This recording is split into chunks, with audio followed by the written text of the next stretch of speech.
الحمدللہ رب العالمین والصلاة والسلام علی رسولہ الکریم اما بعد فاعوذ باللہ من الشیطان الرجیم بسم اللہ الرحمن الرحیم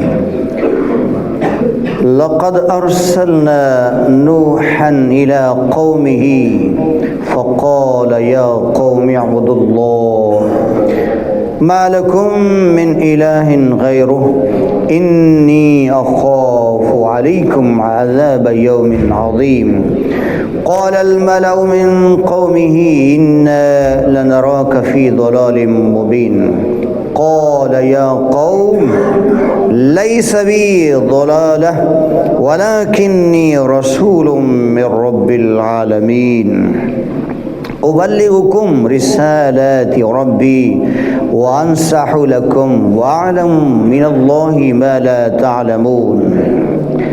اور بے شک ہم نے نوح کو اس کی قوم کی طرف بھیجا تو اس نے کہا اے میری قوم اللہ کی عبادت کرو، اس کے سوا تمہارا کوئی معبود نہیں، بے شک مجھے تم پر بڑے دن کے عذاب کا ڈر ہے۔ اس کی قوم کے سردار بولے بے شک ہم تمہیں کھلی گمراہی میں دیکھتے ہیں۔ کہا اے میری قوم مجھ میں گمراہی کچھ نہیں، میں تو رب العالمین کا رسول ہوں، تمہیں اپنے رب کی رسالتیں اور پیغام پہنچاتا ہوں اور تمہارا بھلا چاہتا ہوں، اور میں اللہ کی طرف سے وہ علم رکھتا ہوں جو تم نہیں رکھتے۔ معزز سامعین کرام، پارہ نمبر 8 سورہ اعراف آیت نمبر 60، 61 اور 62 کی تلاوت کا شرف حاصل کیا۔ یہاں نوح علیہ السلام اور ان کی قوم کے مابین مکالمہ چل رہا ہے۔ حضرت نوح علیہ السلام کو اللہ تبارک و تعالی نے ایک قوم کی طرف بھیجا، اور نوح علیہ السلام نے اس قوم سے کہا یا قوم اے میری قوم اعبد اللہ، اللہ کی عبادت کرو۔ اور یہ میسج تمام نبیوں نے اپنی اپنی قوموں کو پہنچایا کہ ایک اللہ کی عبادت کرو، ما لکم من الہ غیرہ، کہ اس کے علاوہ کوئی معبود ہے ہی نہیں۔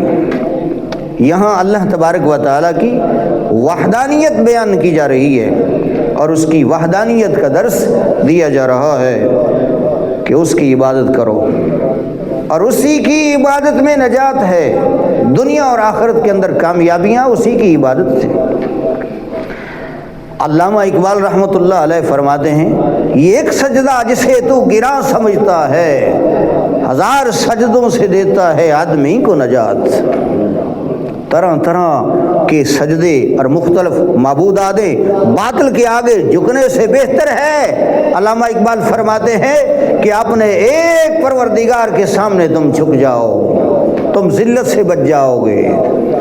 تو یہی میسج تمام نبی دیتے رہے اپنی قوموں کو کہ اعبدوا اللہ ما لکم من الہ غیرہ۔ تو جب قوم نافرمانی پر ڈٹی رہی تو آپ نے آخر میں فرمایا انی اخاف علیکم عذاب یوم عظیم، بے شک مجھے تم پر بڑے دن کے عذاب کا ڈر ہے کہ کہیں تم پر وہ دن نہ آ جائے کہ تمہیں اللہ کا عذاب تباہ و برباد کر دے۔ آپ ڈراتے بھی رہے، اور نبیوں کا یہ کام ہے کہ وہ میسج بھی دیتے ہیں، خوشخبریاں بھی سناتے ہیں جو نیکوکار ہوتے ہیں، اور جو نافرمان ہوتے ہیں ان کو ڈراتے بھی ہیں کہ کہیں راہ راست پہ آ جائیں۔ ڈرانے کا مقصد صرف یہی ہوتا ہے۔ اب جب قوم کے سرداروں کو اللہ کی عبادت کا کہا اور انہیں ڈرایا بھی، تو قوم کے سرداروں نے پلٹ کے کہا قال الملأ من قومه، آپ کی قوم کے سرداروں نے کہا انا لنراک فی ضلال مبین، بے شک ہم تمہیں کھلی گمراہی میں دیکھتے ہیں۔ حضرت نوح علیہ السلام کو گمراہ کہہ دیا۔ اللہ اکبر. نبیوں کو گمراہ کہنا یہ مومنوں کا وتیرہ نہیں ہے، یہ کفار کا وتیرہ ہے. ان کا کنسپٹ تھا کہ وہ نبیوں کو جو سیدھی راہ دکھانے آئے تھے ان کو گمراہ کہتے تھے اور گمراہ تصور کرتے تھے. یہ مسلمانوں کا شیوا نہیں رہا کسی بھی قوم میں. مسلمان تو اپنے نبیوں کو اپنا رہبر و رہنما سمجھتے رہے ہیں اور انہیں معصوم اور ہر گناہ سے پاک سمجھتے رہے ہیں. لیکن نہ جانے کیا ہو گیا کچھ لوگوں کو کہ نبی کریم رؤوف الرحیم صلی اللہ علیہ وآلہ وسلم کی جب عظمت اور شان کی باری آئی اور ان کا ذکر آیا قرآن میں وَوَجَدَكَ ضَالًّا فَهَدَىٰ، تو انہوں نے ترجمہ اس کا یہ کر دیا کہ گمراہ پایا، بہکا پایا، بھٹکا پایا، پھر اس نے راہ دی. اللہ اکبر. ارے اللہ کے باقی پیغمبر وہ گمراہ نہیں ہیں، وہ معصوم ہیں، تو امام الانبیاء کی معصومیت کا کیا عالم ہوگا؟ وہ کیسے گمراہ ہو سکتے ہیں؟ اس لیے جب میرے اعلیٰ حضرت نے یہاں قلم اٹھایا تو اللہ اکبر، عشق، محبت اور ادب کی جو سیاہی تھی نا اس کے ساتھ قلم اٹھایا اور کہا وَوَجَدَكَ ضَالًّا فَهَدَىٰ، اس نے اپنی محبت میں تمہیں خود رفتہ پایا اور پھر راہ دی. یہ تو بات عقل میں آتی ہے. اللہ کے نبی اللہ کی محبت میں خود رفتہ ہوتے ہیں، وہ گمراہ نہیں ہوتے.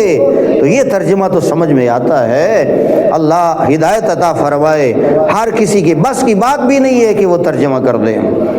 اور پھر فرمایا جب انہوں نے کہا نا کہ ہم تمہیں گمراہی میں دیکھتے ہیں تو حضرت نوح علیہ السلام نے کہا یا قوم، اے میری قوم، لیس بی ضلالہ، ان کے اس نظریے کا رد کر دیا کہ میرے اندر کوئی گمراہی نہیں ہے. کیوں؟ وَلَكِنِّي رَسُولٌ مِّن رَّبِّ الْعَالَمِينَ، میں رسول ہوں اللہ رب العالمین کی طرف سے. اور جو رسول ہوتے ہیں وہ گمراہ نہیں ہوتے، وہ تو گمراہی سے نکالنے آتے ہیں، وہ تو سیدھی راہ دکھانے آتے ہیں. اور میرا صرف اور صرف تمہارے پاس آنے کا مقصد یہ ہے کہ ابلغوا رسالات ربی وانصح لکم، کہ میں اپنے رب کی رسالتیں پیغام میں سے تمہیں پہنچا دوں اور تمہاری اصلاح کر دوں. اللہ اکبر کبیرہ. اور فرمایا وَعَلَمْ مِنَ اللَّهِ مَا لَا تَعْلَمُونَ، میں اللہ کی طرف سے وہ علم رکھتا ہوں جو تم نہیں رکھتے. یہاں یہ بھی عقیدہ دے دیا نوح علیہ السلام نے کہ جو اللہ نے نبیوں کو علم دیا ہوتا ہے وہ عام بندوں کے پاس علم نہیں ہوتا. اور یہاں یہ بھی اشارہ مل رہا ہے اے میری قوم، تم راہ راست پہ آ جاؤ، میری بات کو مان لو، ورنہ تمہیں علم نہیں ہے کہ تمہارے ساتھ کیا ہونے والا ہے اور کون سا عذاب آنے والا ہے. یہاں یہ بھی اشارہ ہے. اللہ اکبر کبیرہ. یہاں سے اپنے محبوب صلی اللہ علیہ وآلہ وسلم کو یہ آیات طیبہ عطا کر کے، نازل کر کے، اللہ اپنے محبوب کے دل کو تسلی دے رہا ہے. محبوب پیارے، گھبرانا نہیں، پریشان نہیں ہونا. نافرمان قوموں کا اور کافروں کا یہی شیوا رہا ہے کہ وہ سارے سابقہ انبیاء کو گمراہ کہتے رہے اور ان کی مخالفت کرتے رہے، ان کا مقابلہ کرتے رہے، ان سے دشمنیاں کی ہے. آپ نے گھبرانا نہیں ہے، یہ ان کا پرانا شیوا ہے. لیکن جو اس طرح کرتے رہے وہ تباہ و برباد ہو گئے اور نیست و نبود ہو گئے. میں نے اپنے نبیوں کو اور نبیوں کے ماننے والوں کو، غلاموں کو عزت دی ہے اور فتح عطا فرمائی ہے. یہ اصل میں اپنے محبوب کے دل کو تسلی بھی اللہ دے رہا ہے کہ محبوب پیارے، گھبرانے کی ضرورت نہیں، آپ میرا میسج اور پیغام پہنچاتے رہے. آپ کا کام ہے وما علینا الا البلاغ، بس یہ کام ہے. اللہ اکبر کبیرہ. تو میرے بھائی، ہمارے لیے بھی میسج ہے، بہت بڑا میسج ہے کہ ہمیں چاہیے کہ اپنے رب کی ہمیشہ عبادت کریں، اس کے حضور سر بسجود ہو. اسی میں ہماری بھی نجات ہے اور ہمیں بھی یہی پیغام دیا جا رہا ہے. اور جو غفلت میں ڈوبے ہوئے ہیں، گھروں میں پڑے ہیں، ان کو بھی میسج دیں کہ اللہ تبارک و تعالیٰ نے تمہیں اس لیے نہیں بھیجا کہ غفلت میں پڑے رہو، دنیا کے دھندوں میں لگے رہو اور اللہ سے دور ہو جاؤ، نہیں، اللہ فرماتا ہے وَمَا خَلَقْتُ الْجِنَّ وَالْإِنسَ إِلَّا لِيَعْبُدُونَ، انسانوں اور جنوں کو نہیں پیدا کیا اس نے مگر اس لیے کہ وہ میری عبادت کرے۔ اللہ تعالیٰ ہمیں تا دم مرگ اپنے حضور جھکنے کی توفیق عطا فرمائے اور ہماری اولادوں کو بھی اسی ایک وحدہ لا شریک رب کی عبادت کرتے رہنے کی توفیق عطا فرمائے۔ انہی سجدوں میں جو ہے اطمینان قلب ہے، انہی سجدوں میں سکون ہے۔ جو لوگ سجدے سے عاری ہیں اور بھاگے ہوئے ہیں، یقین جانو ان کو سکون نہیں ہے، وہ مہنگی میڈیسن کھا کے بھی تڑپ رہے ہیں، بے سکونی میں ہے۔ اگر سکون چاہتے ہو تو رب کے حضور سجدے کرو، رب کے حضور آؤ، انشاءاللہ یہاں اللہ کی بارگاہ میں آنے سے، سجدے کرنے سے، رب رب کرنے سے، اللہ کے ذکر سے سکون مل جائے گا۔ اللہ ہمیں عمل کی توفیق عطا فرمائے۔ وما علی الا البلاغ۔ بسم اللہ الرحمن الرحیم، الحمدللہ رب العالمین، والصلاة والسلام علی رسولہ الکریم، اللہم اہدنا الصراط المستقیم۔ اے اللہ ہم سب کو ہدایت عطا فرما، ہمیں اپنے حضور سرب سجود ہونے کی توفیق عطا فرما۔ وصلی اللہ تعالی علی خیر خلقہ محمد وآلہ وصحبہ اجمعین برحمتک۔